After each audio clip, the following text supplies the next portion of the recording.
سلام، امیدوارم خوب و سلامت هستید. درست پی بردید که امروز درباره انتخابات پرزیدنتی صحبت میکنیم و البته میدونید که کمیسیون انتخاباتی گفت رئیس جمهور امامعلی رحمان نظر به 4 نامزد دیگر رأی بیشتر به دست آورد و دیگر باره رهبری تاجیکستان انتخاب شد.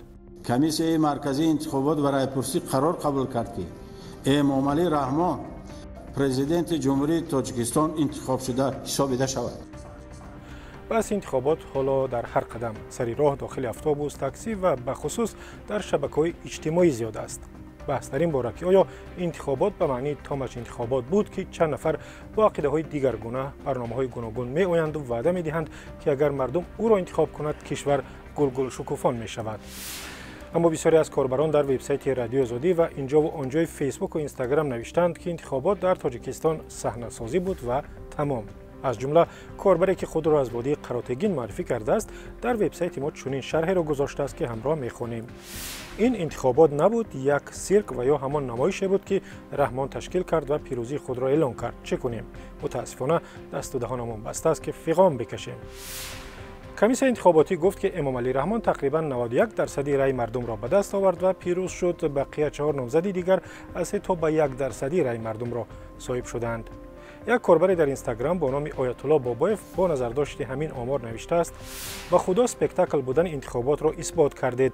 250,000 امضایی که برای نامزدی جمع آوردید 5% شماره عمومی رای دهندگان را تشکیل می‌دهد. چگونه 1% آواز گرفتید؟ نه من، نه کسی دیگر، بلکه خود شما اثبات کردید که روز 11 اکتبر اسپکتاکل بود.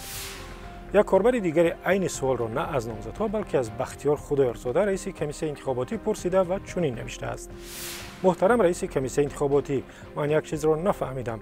کسی که تا 250,000 امضا جمع نکند نامزد نمی شود. پس چگونه 1,127,000 دیگری 60,000 بقیه از اینها کمتر آواز گرفتند؟ حالا آنکه حداقل همین 200,000 آدمی که امضا کردند به همان نامزد رأی میدادند. من حیران. این زمان شرح و نظرها با عقیده‌های دیگر زیاد است و ایده گفتند که انتخابات پاک و خالصانه گذشت و در حقیقت امامعلی رحمان پیروز شد.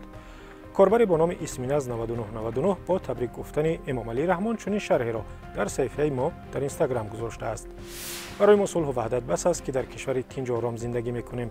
فرزندانمان آزادانه مکتب میخوانند، پدر و مادرمان در کشوری آرام و آباد زندگی میکنند. کاربر با نام سلمان جان عمر جان نوشته است که امامعلی رحمان در واقع رأی اکثریت مردم تاجیکستان را به دست آورد و اکنون 7 سال دیگر رئیس جمهور میماند.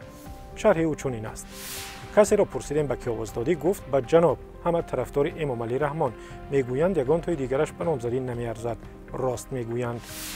کاربران دیگر ضمن شرح انتخابات سیاست‌های اقتصادی امامعلی رحمان در 7 سال گذشته را تنقید کرده و گفتند که مهاجر شدن صدها هزار نفر و عذاب کشیدن آنها در روسیه عاقبت همین سیاست‌های ناکامل بوده است. در این میان کاربری با نام شیرعلی قیوموف در اینستاگرام شرح عجیبی گذاشته است که گپ را دراز نمی‌کنیم و آن را می‌خوانیم: مردم، من شخصا مهاجر بودن خودم را در بیسوادی خودم می‌بینم.